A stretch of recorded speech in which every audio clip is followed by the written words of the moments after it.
Hi all, I+ training സൊല്യൂഷൻസിൻ്റെ പുതിയൊരു വീഡിയോയിലേക്ക് സ്വാഗതം. അപ്പോൾ എല്ലാവരും അറിഞ്ഞിട്ടുണ്ടായിരിക്കും നമ്മുടെ സാനിറ്ററി കെമിസ്ട്രി 127/2023 PSC വിളിച്ചിരുന്ന എക്സാമിൻ്റെ ഒരു ഡീറ്റെയിൽഡ് ആയിട്ടുള്ള സിലബസ് ഇപ്പോൾ പബ്ലിഷ് ചെയ്തിട്ടുണ്ട്. നമ്മൾ പ്രതീക്ഷിച്ചിരുന്ന പോലെ കെമിസ്ട്രി റിലേറ്റഡ് ആയിട്ട് ഉള്ള ടോപ്പിക്സ് മാത്രമല്ല നമ്മുടെ പുതിയ സിലബസിൽ ഇൻക്ലൂഡഡ് ആയിട്ടുള്ളത്.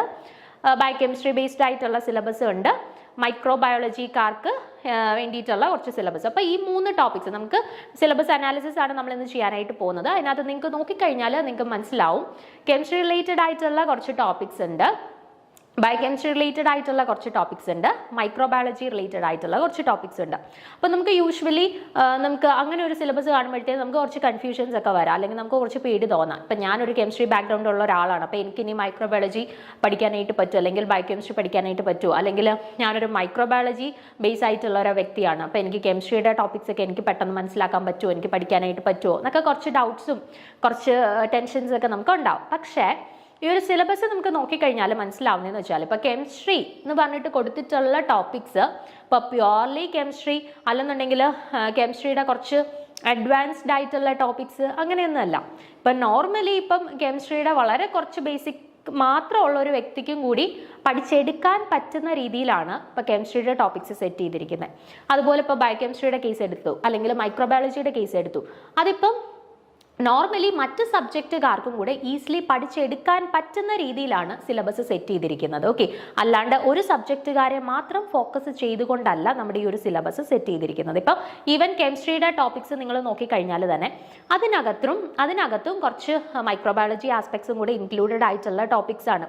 അതുപോലെ തന്നെ മൈക്രോബയോളജിയുടെ ടോപ്പിക്സ് നോക്കിക്കഴിഞ്ഞാൽ അതിനകത്ത് നമ്മുടെ കെമിസ്ട്രിയുടെ ഇൻസ്ട്രുമെന്റേഷൻ പാർട്ടൊക്കെ ഇൻക്ലൂഡഡ് ആയിട്ടുണ്ട്. അപ്പോൾ ഓവറോൾ നോക്കിക്കഴിഞ്ഞാൽ ഈ മൈക്രോബയോളജിക്കാർക്കായിക്കോട്ടെ, ബയോകെമിസ്ട്രിക്കാർക്കായിക്കോട്ടെ, കെമിസ്ട്രിക്കാർക്കായിക്കോട്ടെ കംപ്ലീറ്റ്ലി പഠിച്ചെടുക്കാൻ പറ്റുന്ന രീതിയിലുള്ള ഒരു ടോപ്പിക്കാണ് വന്നിരിക്കുന്നത്. ഓക്കെ, അപ്പോൾ പഠിച്ചു പോകുമ്പോൾ നമ്മൾ ഒരു ടോപ്പിക്ക് കൃത്യമായിട്ട് അതുമായിട്ട് റിലേറ്റ് ചെയ്തിട്ടുള്ള കംപ്ലീറ്റ് കാര്യങ്ങളും കവർ ചെയ്ത് പോകണം. അതുമായിട്ട് റിലേറ്റ് ചെയ്തിട്ട് മാക്സിമം പോസിബിൾ ക്വസ്റ്റ്യൻസ് ഒക്കെ എവിടെ നിന്നൊക്കെ കളക്ട് ചെയ്യാമോ ആ ക്വസ്റ്റ്യൻസും ഒന്ന് വർക്കൗട്ട് ചെയ്ത് പോയി കഴിഞ്ഞാൽ നമുക്ക് വളരെയേറെ യൂസ്ഫുൾ ആയിരിക്കും നമ്മുടെ എക്സാം ഹാളിൽ ചെല്ലുമ്പോഴത്തേനും. ഓക്കെ, അപ്പോൾ നമ്മൾ ജസ്റ്റ് ഇപ്പം ഈ ഒരു പുതിയതായിട്ട് വന്നിട്ടുള്ള ഈ ഒരു സിലബസിൻ്റെ ഒരു അനാലിസിസ് ആണ് നമ്മൾ ചെയ്യാനായിട്ട് പോകുന്നത്. നമുക്ക് നോക്കാം എന്തൊക്കെയാണ് പുതിയ സിലബസിൽ ഇൻക്ലൂഡഡ് ആയിട്ടുള്ള ടോപ്പിക്സ് എന്ന്.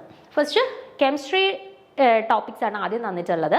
അതിൽ തന്നെ ഫസ്റ്റ് കൊടുത്തിരിക്കുന്നത് കെമിസ്ട്രി ഇൻ എവറിഡേ ലൈഫാണ്. Okay, chemistry in everyday life അത് നമ്മൾ നോർമലി കെമിസ്ട്രി പഠിക്കുന്ന സമയത്ത് ചെറിയ ക്ലാസ് തൊട്ടിട്ടേ പഠിച്ചു വരുന്നതും അല്ലെങ്കിൽ കണ്ട് കേട്ട് വരുന്നതുമായിട്ടൊക്കെ ഉള്ള കുറച്ച് ടോപ്പിക്കുകളാണ് ഇതിനകത്ത് ഇൻക്ലൂഡഡ് ആയിട്ടുള്ളത്. ഇപ്പോൾ നോക്കിക്കഴിഞ്ഞാൽ house hold materials, soap, detergent ഒക്കെ നമ്മൾ കെമിസ്ട്രി പഠിച്ചു തുടങ്ങുന്ന കാലം തൊട്ടിട്ടേ നമ്മൾ പഠിച്ചു തുടങ്ങിയിട്ടുള്ള കുറച്ച് ടോപ്പിക്സുകളാണ്. അപ്പോൾ ഇപ്പോൾ സോപ്പ്, ഡിറ്റർജൻ്റ് ഒക്കെ നമ്മൾ പഠിക്കുന്ന സമയത്ത് അതിൻ്റെ ബേസിക് കാര്യങ്ങൾ നമ്മൾ പഠിക്കേണ്ടി വരും. അതിനോടൊപ്പം തന്നെ കുറച്ച് ഒരു ഡിഗ്രി ലെവലിൽ കുറച്ച് അഡ്വാൻസ്ഡ് ആയിട്ട് നമ്മൾ പഠിക്കുന്ന കാര്യങ്ങളും പഠിക്കേണ്ടി വരും. അപ്പം നമ്മൾ ബേസിക് ആയിട്ടുള്ള കാര്യം തൊട്ടിട്ടേ പറഞ്ഞു വരുന്നത് കൊണ്ട് തന്നെ ഇപ്പം എല്ലാവർക്കും പെട്ടെന്ന് മനസ്സിലാക്കാനും, അതുപോലെ തന്നെ ഇപ്പോൾ ഒരു സബ്ജക്റ്റ് പഠിച്ചവരായിക്കോട്ടെ അല്ലെങ്കിൽ ബയോകെമിസ്ട്രി പഠിച്ചവരായിക്കോട്ടെ അവർക്ക് എല്ലാവർക്കും ഡൈജസ്റ്റ് ചെയ്യാൻ പറ്റുന്ന രീതിയിലായിരിക്കും നമ്മൾ ടോപ്പിക്സ് കവർ ചെയ്യുന്നത്. Okay, then food industry, additives, preservatives ഇതൊക്കെ നമ്മളിപ്പോൾ ഒരു നോർമലി കെമിസ്ട്രി ബേസ്ഡ് ആയിട്ടുള്ള ഒരാൾ മാത്രം പഠിക്കുന്ന ടോപ്പിക്സ് അല്ല. ഇപ്പോൾ ബയോകെമിസ്ട്രിക്കാർ അല്ലെങ്കിൽ ബയോളജിക്കാരെല്ലാം പഠിക്കുന്ന ടോപ്പിക്സ് ആണ് ഈ ഫുഡ് ഇൻഡസ്ട്രിയിലെ അഡിറ്റീവ്സ് ആയിക്കോട്ടെ, പ്രിസർവേറ്റീവ്സ് ആയിക്കോട്ടെ.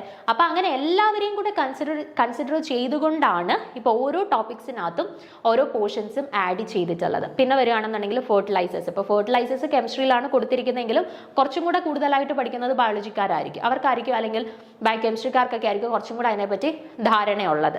ദെൻ അതുപോലെ paint and pigments, then polymers ഇതെല്ലാം പോളിമേഴ്സ് തന്നെ. ഇപ്പോൾ പോളിമേഴ്സിനകത്ത് നമ്മൾ കുറേ കാര്യങ്ങൾ ഡീറ്റെയിൽ ആയിട്ട് പഠിക്കുന്നുണ്ട്, പക്ഷേ അത്ര ഡീറ്റെയിൽ ആയിട്ടുള്ള കാര്യങ്ങളൊന്നും നമ്മുടെ സിലബസിൽ കൊടുത്തിട്ടില്ല. സിലബസിൽ ജസ്റ്റ് നോക്കിക്കഴിഞ്ഞാൽ natural and synthetic polymers, then types of plastics, problems of plastic waste management, അങ്ങനെ കുറച്ച് കാര്യങ്ങൾ കൊടുത്തിട്ടുള്ളൂ. പക്ഷേ നമ്മൾ ജസ്റ്റ് പോളിമേഴ്സ് എന്ന് പറഞ്ഞിട്ട് നാച്ചുറൽ ആൻഡ് സിന്തറ്റിക് പോളിമേഴ്സ് അതിനെക്കുറിച്ച് മാത്രം നമ്മൾ പഠിച്ചാൽ പോരാ, നമ്മൾ കുറച്ച് കാര്യങ്ങളും കൂടെ അഡീഷണൽ ആയിട്ടൊന്നും പഠിച്ചു വെച്ചേക്കണം. കാരണം നമുക്ക് ക്വസ്റ്റ്യൻസ് ഇപ്പോൾ പോളിമേഴ്സിന് കൊടുത്തേക്കുന്നത് കൊണ്ട് തന്നെ പോളിമേഴ്സിന്റെ ഏത് സൈഡിൽ നിന്ന് വേണം ക്വസ്റ്റ്യൻസ് വരാം എന്നതിനെ കുറിച്ചിട്ട് നമുക്ക് വലിയ ധാരണയില്ല. അതുകൊണ്ട് തന്നെ നമ്മളിപ്പോൾ പോളിമേഴ്സ് പഠിക്കുകയാണെന്നുണ്ടെങ്കിൽ ജസ്റ്റ് ഈ ഒരു 3 ടോപ്പിക്സ് മാത്രം ഫോക്കസ് ചെയ്യാണ്ട് ഇപ്പോൾ പോളിമേഴ്സിനെ കുറിച്ചിട്ട് ഒരു ഡിഗ്രി ലെവലിൽ നിന്നുകൊണ്ട് എന്തൊക്കെ കാര്യങ്ങൾ നമ്മൾ അറിഞ്ഞിരിക്കണം അത് കംപ്ലീറ്റ്ലി നമ്മൾ കവർ ചെയ്ത് പോകാനായിട്ട് ശ്രമിക്കണം. ഓക്കെ, അപ്പോൾ ഫസ്റ്റ് ചാപ്റ്ററിൽ ഇത്രയും ടോപ്പിക്സ് ആണ് ഇൻക്ലൂഡഡ് ആയിട്ടുള്ളത്. ഇനി കെമിസ്ട്രിയുടെ രണ്ടാമത്തെ ടോപ്പിക്സ് വരുന്നത് കെമിസ്ട്രി ഓഫ് വാട്ടർ ആണ്.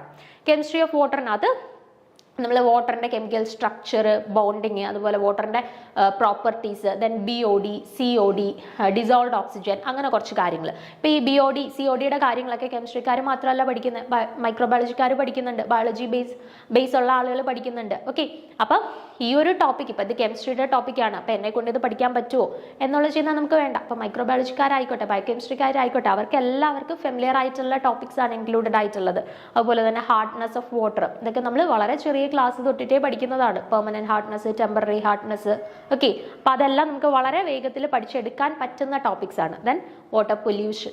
ഓക്കെ, വാട്ടർ പൊല്യൂഷൻ വളരെ സിമ്പിൾ ആയിട്ടുള്ള ടോപ്പിക്സ് ആണ്. Reverse osmosis, then waste water treatment, അതൊക്കെ വളരെ ചെറിയ ടോപ്പിക്സ് ആണ്. Then water analysis, then water quality parameters, ഇത്രയുമാണ് നമ്മുടെ കെമിസ്ട്രി ഓഫ് വാട്ടറിനകത്ത് ഇൻക്ലൂഡഡ് ആയിട്ടുള്ള ടോപ്പിക്സ്. ദെൻ അടുത്തത് വരുമ്പോഴത്തേന് നമ്മുടെ ഒരു ലബോറട്ടറി ആസ്പെക്ട്സുമായിട്ട് റിലേറ്റ് ചെയ്തിട്ടുള്ള ഒരു ചാപ്റ്ററാണ് സെറ്റ് ചെയ്തിരിക്കുന്നത്. Quantitative and qualitative aspects of chemistry. Okay, quantitative and qualitative aspects of chemistry. അതിനകത്ത് ജനറൽ ആയിട്ട് ലാബ് സേഫ്റ്റി അവയർനെസ്സിനെ കുറിച്ചിട്ടുള്ള കുറച്ച് ടോപ്പിക്സ് ഇൻക്ലൂഡഡ് ആയിട്ടുണ്ട്. നമ്മൾ ലാബിൽ ശ്രദ്ധിക്കേണ്ട കാര്യങ്ങൾ, ലാബിൽ പെട്ടെന്നൊരു എന്തെങ്കിലും ഒരു പ്രശ്നം വരികയാണ്, അല്ലെങ്കിൽ എന്തെങ്കിലും ഒരു ആക്സിഡൻറ്റ് വരികയാണ്, സംഭവിക്കുകയാണെങ്കിൽ അന്നേരം നമ്മൾ സ്വീകരിക്കേണ്ട പ്രിക്വേഷൻസ് എന്തൊക്കെയാണ്, അങ്ങനത്തെ കുറച്ച് കാര്യങ്ങളൊക്കെയാണ് ആദ്യം ഇൻക്ലൂഡ് ചെയ്തിട്ടുള്ളത്. ദെൻ സൊല്യൂഷൻ്റെ പ്രിപ്പറേഷൻസ്, ദെൻ നമ്മുടെ കുറച്ച് ഇനോർഗാനിക് ക്വാണ്ടിറ്റേറ്റീവ് ക്വാളിറ്റേറ്റീവ് അനാലിസിസിൻ്റെ കുറച്ച് പ്രിൻസിപ്പിൾസും പ്രൊസീജിയേഴ്സും കാര്യങ്ങളൊക്കെ നമുക്ക് പഠിക്കാനുണ്ട്. അതിനുശേഷം ഡിഫറെൻറ്റ് ടൈട്രേഷൻ മെത്തേഡ്സ്, നമ്മളിപ്പോൾ ലാബ് ബേസ്ഡ് വർക്ക് ആണെന്നുണ്ടെങ്കിൽ ടൈട്രേഷൻസും അനലിറ്റിക്കൽ ടെക്നിക്സ് ഒക്കെ നമുക്ക് കുറേ യൂസ് ചെയ്യേണ്ടി വരും അല്ലേ. അപ്പോൾ അതിനെക്കുറിച്ചിട്ടൊക്കെ ഒരു പൊതുവായിട്ടുള്ള ധാരണ നമുക്ക് ഉണ്ടാക്കിയെടുക്കേണ്ടതായിട്ടുണ്ട്. അതിന് വേണ്ടിയിട്ടാണ് നമ്മുടെ ഈ ഒരു ലാബ് സൈഡുമായിട്ട് റിലേറ്റ് ചെയ്തിട്ട് അതിൻ്റെ തിയറീസ് കാര്യങ്ങളൊക്കെ വെച്ചിട്ടാണ് ഈ ക്വാളിറ്റേറ്റീവ് ആൻഡ് ക്വാണ്ടിറ്റേറ്റീവ് അനാലിസിസ് എന്ന് പറഞ്ഞിട്ടുള്ള ഈ ഒരു ചാപ്റ്റർ സെറ്റ് ചെയ്തിരിക്കുന്നത്. ഓക്കെ, അതിനകത്ത് നമ്മൾ acid based titrations, redox titrations, then metallochromic indicators, adsorption indicators, അതിനെക്കുറിച്ചിട്ടെല്ലാം നമ്മൾ പഠിക്കുന്നുണ്ട്. ദെൻ നാലാമത്തത് നമ്മുടെ ഫിസിക്കൽ കെമിസ്ട്രിയുടെ ഒരു ചാപ്റ്ററാണ്. അതിനകത്ത് തന്നെ ആസിഡ് ബേസ്ഡ് കെമിസ്ട്രി ഇൻക്ലൂഡഡ് ആയിട്ടുണ്ട്, സൊല്യൂഷൻസ് ഇൻക്ലൂഡഡ് ആയിട്ടുണ്ട്, അയോണിക് ഇക്വിലിബ്രിയം ഇൻക്ലൂഡഡ് ആയിട്ടുണ്ട്, കെമിക്കൽ തെർമോഡൈനാമിക്സ് ഇൻക്ലൂഡഡ് ആയിട്ടുണ്ട്, കെമിക്കൽ കൈനറ്റിക്സ് ഇൻക്ലൂഡഡ് ആയിട്ടുണ്ട്. പക്ഷേ ഈ 5 ടോപ്പിക്സ് ഇൻക്ലൂഡഡ് ആയിട്ടുണ്ടെങ്കിലും ഭയങ്കര ഡീറ്റെയിൽ ആയിട്ടുള്ള കാര്യങ്ങളൊന്നും നമ്മുടെ സിലബസിൽ പറഞ്ഞിട്ടില്ല. വളരെ ബേസിക് ആയിട്ട് എല്ലാവർക്കും പഠിച്ചെടുക്കാൻ പറ്റുന്ന കുറച്ച് മിനിമൽ ആയിട്ടുള്ള കാര്യങ്ങൾ മാത്രമേ ഫിസിക്കൽ കെമിസ്ട്രിക്കകത്തും ഇൻക്ലൂഡഡ് ആയിട്ടുള്ളൂ. ഓക്കെ, അടുത്തത് നമ്മുടെ ബയോകെമിസ്ട്രി ബേസ്ഡ് ആയിട്ടുള്ള ചാപ്റ്റേഴ്സ് ആണ് ഇനി കൊടുത്തിരിക്കുന്നത്. ആദ്യത്തെ 4 ചാപ്റ്റേഴ്സ് കെമിസ്ട്രി റിലേറ്റഡ് ആണ്. പക്ഷെ അത് പ്യുവർലി കെമിസ്ട്രി ആണോ എന്ന് ചോദിച്ചാൽ അല്ല. അതിനകത്ത് നമ്മുടെ ബയോളജി ആസ്പെക്ട്സ് വരുന്നുണ്ട്, ബയോകെമിസ്ട്രി ആസ്പെക്ട്സ് ഒക്കെ വരുന്നുണ്ട്. ആ രീതിയിലാണ് സിലബസ് സെറ്റ് ചെയ്തിരിക്കുന്നത്. ഇനി നമ്മുടെ ബയോകെമിസ്ട്രിയിലോട്ട് വരികയാണെന്നുണ്ടെങ്കിൽ first chapter foundations of life ആണ്. ഫൗണ്ടേഷൻസ് ഓഫ് ലൈഫിനകത്ത് വീണ്ടും നമ്മുടെ വാട്ടർ വന്നിട്ടുണ്ട്. വാട്ടറിനെ കുറിച്ച് വീണ്ടും ഇവിടെ നമുക്ക് ഡിസ്കസ് ചെയ്യാനുണ്ട്. Then molecules of life, importance of carbon, അതിനെക്കുറിച്ചിട്ട് ഇപ്പോൾ carbohydrates, proteins, lipids, nucleic acids, ഇതെല്ലാം നമുക്ക് ഒരു കെമിസ്ട്രി ബേസ് ഉള്ള ഒരാൾ പഠിക്കുന്നതാണ്, ബയോകെമിസ്ട്രി ബേസ് ഉള്ള ഒരാൾ പഠിക്കുന്നതാണ്, മൈക്രോബയോളജി ബേസ്ഡ് ആയിട്ടുള്ള ആൾ പഠിക്കുന്നതാണ്. അപ്പോൾ എല്ലാവർക്കും പൊതുവേ ധാരണയുള്ള കുറച്ച് ടോപ്പിക്സ് ആണ് അല്ലേ. ദെൻ അതുപോലെ തന്നെ colloids, then biophysical chemistry, laws of thermodynamics, concept of free energy and spontaneity, ഇത് നമ്മുടെ ഫിസിക്കൽ കെമിസ്ട്രിക്കകത്തും അവർ കുറച്ച് ഇൻക്ലൂഡഡ് ആയിട്ടുണ്ട് കേട്ടോ. ഈ ടോപ്പിക്സ് കോമൺ ആയിട്ട് വന്നേക്കുന്ന കുറച്ച് ടോപ്പിക്സ് ആണ്.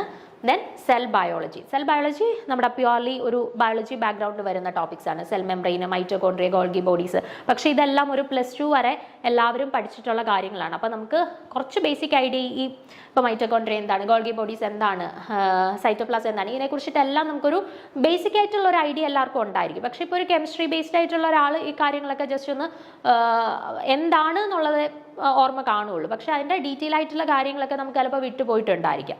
അതെല്ലാം നമ്മൾ കവർ ചെയ്ത് എടുക്കുന്നുണ്ട്. ദെൻ അടുത്തത് ബയോകെമിക്കൽ ടെക്നിക്സ് ആണ്. ബയോകെമിക്കൽ ടെക്നിക്സിലേക്ക് വരികയാണെന്നുണ്ടെങ്കിലും ഇതും ഒരു കെമിസ്ട്രി ബേസ്ഡ് ആയിട്ടുള്ള ആളും ബയോളജി ബേസ്ഡ് ആയിട്ടുള്ള ആളും എല്ലാം നമ്മുടെ ഒരു ഡിഗ്രി ലെവലിൽ പഠിച്ചു വന്ന കുറച്ച് ടോപ്പിക്സ് ആണ് ഈ ഒരു ബയോകെമിക്കൽ ടെക്നിക്സിനകത്തും ഇൻക്ലൂഡഡ് ആയിട്ടുള്ളത്. ഫോട്ടോമെട്രിയെ കുറിച്ചിട്ട് പഠിക്കാനുണ്ട്, നമുക്ക് ക്രൊമാറ്റോഗ്രഫിയെ കുറിച്ചിട്ട് നമുക്ക് പഠിക്കാനുണ്ട്, ഇലക്ട്രോഫോറസിസിനെ കുറിച്ചിട്ട് പഠിക്കാനുണ്ട്, സെൻട്രിഫ്യൂഗേഷനെ കുറിച്ചിട്ട് പഠിക്കാനുണ്ട്, ദെൻ ന്യൂക്ലിയർ കെമിസ്ട്രി അല്ലെങ്കിൽ റേഡിയോ ആക്ടിവിറ്റിയെ കുറിച്ചിട്ട് പഠിക്കാനുണ്ട്. അപ്പോൾ ഇതും ബയോകെമിസ്ട്രിയുടെ അണ്ടറിലാണ് കൊടുത്തിട്ടുള്ളതെങ്കിലും ഒരുവിധം ടോപ്പിക്സ് എല്ലാം കെമിസ്ട്രിക്കാർ പഠിക്കുന്നതാണ്. കുറേ ടോപ്പിക്സ് എല്ലാം ബയോളജി ബേസ്ഡ് ആയിട്ടുള്ള ആളുകൾ ഡിഗ്രി ലെവലിൽ പഠിക്കുന്ന ടോപ്പിക്സ് തന്നെയാണ്. ഓക്കെ, അപ്പോൾ അത് നമുക്ക് വലിയ പ്രശ്നമില്ലാത്ത ടോപ്പിക്സ് ആണ്. അതിനുശേഷം എൻസൈമോളജി. എൻസൈമോളജി വരുമ്പോഴത്തേന് ഇവിടെ നമ്മൾ എൻസൈംസിനെ കുറിച്ചിട്ട് ഡിഫറെൻറ്റ് ടൈപ്സ് ഓഫ് എൻസൈംസിനെ കുറിച്ചിട്ട് പഠിക്കുന്നുണ്ട്. Then enzyme kinetics. Enzyme kinetics വരുമ്പോഴത്തേന് മിഖേൽ മെന്റൻ മെക്കാനിസം ഒക്കെ നമ്മൾ ഓൾറെഡി കെമിസ്ട്രിയിലും പഠിക്കുന്നതാണ്. ഓക്കെ, അപ്പോൾ ആ ടോപ്പിക്സ് ഇവിടെ ഇൻക്ലൂഡഡ് ആയിട്ടുണ്ട്. Then enzyme inhibition, enzyme regulation, enzyme technology, അങ്ങനെ എൻസൈംസുമായിട്ട് റിലേറ്റ് ചെയ്തിട്ടുള്ള ഒരു കംപ്ലീറ്റ് ആയിട്ടുള്ള ഒരു ടോപ്പിക്കാണ് നമ്മുടെ എൻസൈമോളജിക്കകത്ത് ഇൻക്ലൂഡഡ് ആയിട്ടുള്ളത്. അടുത്തത് മൈക്രോബയോളജി ബേസ്ഡ് ആയിട്ടുള്ള ടോപ്പിക്സ് ആണ്. 8, 9, 10 മൈക്രോബയോളജി ബേസ്ഡ് ആയിട്ടുള്ള ടോപ്പിക്സ് ആണ് ഇൻക്ലൂഡഡ് ആയിട്ടുള്ളത്. അതിനകത്ത് ഫസ്റ്റ് ചാപ്റ്റർ എന്ന് പറയുന്നത് ഫണ്ടമെന്റൽസ് ഓഫ് മൈക്രോബയോളജിയാണ്. അതിനകത്ത് നമ്മൾ മൈക്രോസ്കോപ്പിയെ കുറിച്ചിട്ടും സ്റ്റെറിലൈസേഷൻ ടെക്നിക്സിനെ കുറിച്ചിട്ടും കൾച്ചർ മീഡിയാസിനെ കുറിച്ചിട്ടൊക്കെ പഠിക്കും. ഇത് പ്യോർലി ഒരു ബയോളജി ബാക്ക്ഗ്രൗണ്ട്. മൈക്രോസ്കോപ്പി മാത്രം നമ്മൾ കെമിസ്ട്രിയിലൊക്കെ ഓൾറെഡി പഠിക്കുന്നതാണ്. ബാക്കി സ്റ്റെറിലൈസേഷൻ കൾച്ചർ മീഡിയ ഒക്കെ വരുവാണെങ്കിൽ അതൊരു പ്യോർലി ബയോളജി ബാക്ക്ഗ്രൗണ്ട് ഉള്ള ടോപ്പിക്സ് ആണ്. ഓക്കെ, ദെൻ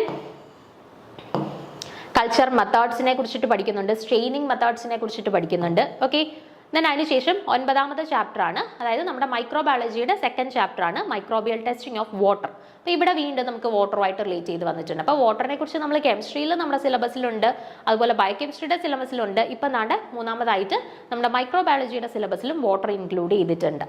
അവിടെ sampling of water, then bacteriological examinations, indicator, then sewage treatment, methods of disinfection, അങ്ങനെ കുറച്ച് ബേസിക് ആയിട്ടുള്ള കാര്യങ്ങളാണ് ഇവിടെ ഈ ഒരു മൈക്രോബിയൽ ടെസ്റ്റിംഗ് ഓഫ് വാട്ടറിനകത്ത് നമ്മൾ പഠിക്കുന്നത്. Then finally environmental microbiology. Environmental മൈക്രോബയോളജിക്കകത്ത് നമ്മൾ solid waste management, bio remediation, bio fertilisers, symbiotic nitrogen fixation, bio geo chemical cycles, ഇത്രയും കാര്യങ്ങളാണ് ഈ ഒരു ചാപ്റ്ററിൽ ഇൻക്ലൂഡഡ് ആയിട്ടുള്ളത്. അപ്പോൾ ഈ ഒരു കംപ്ലീറ്റ് സിലബസ് അനലൈസ് ചെയ്തതിലൂടെ നിങ്ങൾക്ക് പൊതുവായിട്ട് നമുക്ക് എന്താ മനസ്സിലായത്? ഇതൊരു പ്യോർലി ഒരു കെമിസ്ട്രിക്കാരെ ബേസ് ചെയ്തിട്ടോ, അല്ലെങ്കിൽ പ്യോർലി ബയോകെമിസ്ട്രിക്കാരെ ബേസ് ചെയ്തിട്ടോ, അല്ലെങ്കിൽ പ്യോർലി മൈക്രോബയോളജിക്കാരെ ബേസ് ചെയ്തിട്ടോ അല്ല. ഇതിൽ തന്നെ ഇപ്പോൾ കെമിസ്ട്രിയിലെ ടോപ്പിക്സ് ആയിക്കോട്ടെ, അതിനകത്ത് മൈക്രോബയോളജി റിലേറ്റഡ് ആയിട്ടുള്ള ടോപ്പിക്സ് ഉണ്ട്, ബയോകെമിസ്ട്രി റിലേറ്റഡ് ആയിട്ടുള്ള ടോപ്പിക്സ് ഉണ്ട്. അതുപോലെ തന്നെ ബയോകെമിസ്ട്രി എടുത്തു കഴിഞ്ഞാൽ അവിടെയും നമുക്കൊരു കെമിസ്ട്രി ബാക്ക്ഗ്രൗണ്ട് ഉള്ള ടോപ്പിക്സ് ഉണ്ട്, ബയോളജി ബാക്ക്ഗ്രൗണ്ട് ഉള്ള ടോപ്പിക്സ് ഉണ്ട്. മൈക്രോബയോളജി നമ്മൾ എടുത്ത സമയത്തും അവിടെ ഇപ്പോൾ മൈക്രോസ്കോപ്പി അങ്ങനത്തെ കുറച്ച് കാര്യങ്ങളൊക്കെ നോക്കിക്കഴിഞ്ഞാൽ അത് നമ്മുടെ ഈവൻ കെമിസ്ട്രി ബാക്ക്ഗ്രൗണ്ട് ഉള്ളവരും ബയോകെമിസ്ട്രി ബാക്ക്ഗ്രൗണ്ട് ഉള്ളവരും എല്ലാം പഠിക്കുന്ന കാര്യങ്ങളാണ്.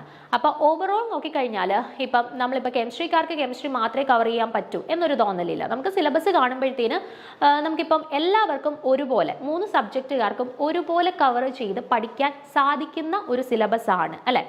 അപ്പം നമുക്ക് നോർമലി ഒരു ഡിഗ്രി ലെവൽ എക്സാംസിന് വരുന്ന അത്ര ഡിഫിക്കൽട്ടായിട്ട് നമുക്ക് സിലബസ് കണ്ടിട്ട് തോന്നില്ല. നമുക്ക് മാക്സിമം പരമാവധി പോർഷൻസ് കവർ ചെയ്ത് പരമാവധി ചോദ്യങ്ങളും കൂടെ ഒന്ന് വർക്കൗട്ട് ചെയ്യുകയാണെന്നുണ്ടെങ്കിൽ വളരെ നല്ല രീതിയിൽ നമുക്ക് എക്സാമിന് അപ്പിയർ ചെയ്യാൻ പറ്റുന്ന ഒരു സിലബസ് ആണ് നമുക്കിപ്പോൾ വന്നിട്ടുള്ളത്. 4 വേക്കൻസീസ് ഇപ്പോൾ റിപ്പോർട്ട് ചെയ്തിട്ടുള്ളൂ എന്ന് വിഷമിക്കേണ്ട. നമുക്ക് നമ്മുടെ 3 വർഷം കാലാവധിയുണ്ട്. അതിൻ്റെ ഇടയ്ക്ക് പുതിയ പുതിയ വേക്കൻസീസ് ഒക്കെ വന്നേക്കാം. അതുകൊണ്ട് എല്ലാവരും മാക്സിമം സിലബസ് കവർ ചെയ്യാനായിട്ട് നോക്കുക, മാക്സിമം വർക്ക് ചെയ്യാനായിട്ട് നോക്കുക, പരമാവധി ക്വസ്റ്റ്യൻസ് ഒക്കെ കളക്ട് ചെയ്ത് എക്സാമിനേക്ക് നല്ല രീതിയിൽ പ്രിപ്പയർ ചെയ്യാനായിട്ട് ശ്രമിക്കുക. എല്ലാവർക്കും all the best. Thank you.